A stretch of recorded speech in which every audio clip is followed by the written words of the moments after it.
Bem-vindos, amigos do Whisky Justificado. Eu sou o Guga Marque e hoje estamos retornando com a 4ª temporada, muito otimistas e vendo cada vez mais a audiência do podcast aumentando e a valorização das redes sociais com vários comentários, likes. Isso nos dá ânimo para continuarmos nessa jornada.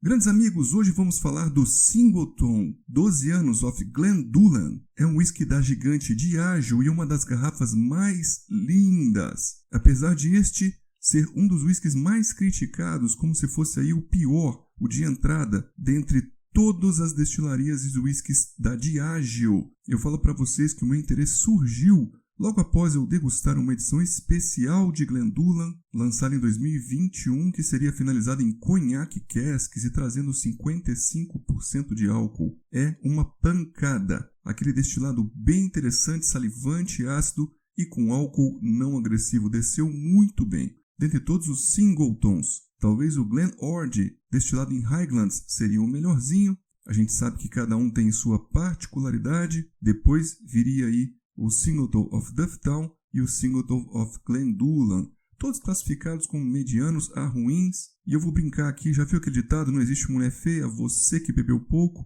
O uísque não é diferente também não, meu amigo, não tem uísque ruim, você que bebeu pouco. E após provar vários Singletons, este para mim seria o mais leve e com notas de gramíneas e maçãs verdes. Por que ele fica assim? Uma diferença muito importante em seu processo produtivo de destilação. Ele acaba ficando rico nesses álcoois inferiores que seriam com pontos de ebulição mais baixa. Então, lá em Glendullan, a destilação é lenta e realizada a baixa temperatura. Dizem que o Spirit Still, ou a sua segunda destilação, leva o dobro de tempo de alambicagem do que os Wash Stills, ou seja, o dobro de tempo que a primeira destilação levou. Esse processo bem lento e com alto refluxo manteria assim o mosto fermentado ali fervendo e com muito contato com as superfícies de cobre do alambique. Isso removeria impurezas, geraria um metabolismo de congêneres mais pesados, deixando menos compostos de enxofre ou sulfurosos passarem para o resultado final para as próximas fases como de condensação. Fazendo uma leitura aqui de rótulo, a caixa nos diz leve, frutado e cremoso. Quando eles falam aí leve frutado, a gente consegue entender, ainda mais para um whisky de 40% de teor alcoólico. Agora, o que será que eles queriam dizer como cremoso? O interessante é que em relação ao Glenord, que seria utilizado na fermentação um mosto mais claro, aqui seria um mosto um pouquinho mais turvo. E isso acaba por produzir em sua fermentação lenta aromas, vamos dizer assim, de nozes, amêndoas e nuts. Mas também cremosidade pode vir de um processo especial em seu envelhecimento ou maturação. A gente já viu alguns rótulos falando sobre cremosidade agregada principalmente com a utilização de madeira virgem. Então a gente foi pesquisar como seria a maturação deste whisky, uma vez que a caixa não fala bem. A maturação real é divulgada no site e seria como um mariage de uma pequena porção de ex-sherry casks com a esmagadora maioria de maturados em ex-bourbon casks. E assim sendo, nos reviews gringos também achei muitas pessoas falando sobre uma boa influência vínica, ou seja, que os barris de sherry fazem a diferença. Mas como um degustador, eu já antecipo a vocês que eu não percebi assim tanta influência de sherry, mas sim de um carvalho europeu. A gente percebeu muita picância, um apimentado da madeira que geralmente vem desse tipo de barris. E não vi aí caramelos escuros, frutas secas e aveludamento que geralmente vem do sherry. Eu vi também uma pimenta e uma ardência de um gengibre bem potente que fala a favor de carvalho americano de pouca passagem e, como eu disse também, até uma certa oleosidade que me arremeteu a maturação em carvalho virgem que não é divulgado. Você é o bichão mesmo, hein, doido?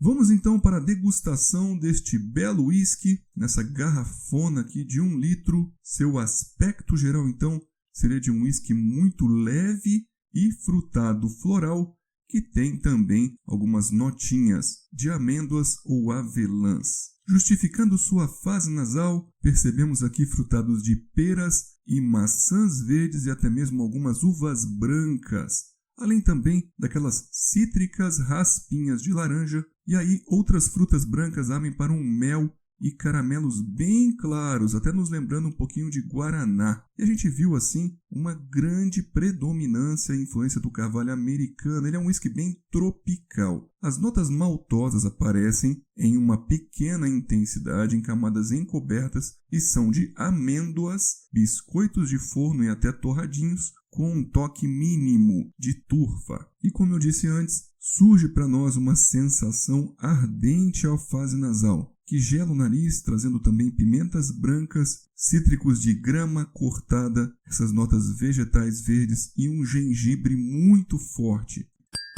Sláinte. Em sua fase bucal, ele tem um corpo leve e realmente tem uma certa cremosidade, sendo bem salivante, com notas correspondentes trazendo acidez e picância. Suas notas maltosas, além de mel e frutas, estão aqui presentes, mas infelizmente em uma baixa intensidade. Ele é um whisky que conversa um volume muito baixo com você, tanto na fase nasal quanto na fase bucal. A persistência gustativa é média a baixa e o whisky se comporta um pouquinho ardente, com taninos afiados aqui na garganta e sendo um pouco complexo na boca, deixando até um certo amargor e uma pimenta no retrogosto. Então vamos indo para a conclusão. Eu achei um whisky bem simples para um 12 anos. A gente fala que quando você vai se tornando um degustador um pouco mais frequente e experiente, você se emociona pouco com whiskies leves, vai buscando aí coisas mais potentes e até mesmo com teor alcoólico muito alto, e whiskies mais pesados, feitos em alambiques com baixo refluxo, ou whiskies mais congenéricos. Lembrando que nós somos um dos poucos degustadores e reviewers que fazemos isso. A gente dá nota para os whiskies e compara com as notas também da Whisky Bible. A gente acabou pontuando ele com 3 estrelas de um total de 5 e foi uma certa decepção também ele custar um pouco mais do que o Dufftown, além de ser um pouco mais difícil de encontrar. É que a intensidade aromática dele é baixa. Esse ardor também potencializa a sensação alcoólica e as notas maltosas estão muito pouco intensas. E na Bíblia do Whisky, este rótulo ganhou 87 de um total de 100, então Jim Murray foi um pouquinho mais generoso na nota do que eu. Ficamos com 72 de 100, já o Dufftown ficaria para mim com 78 de 100.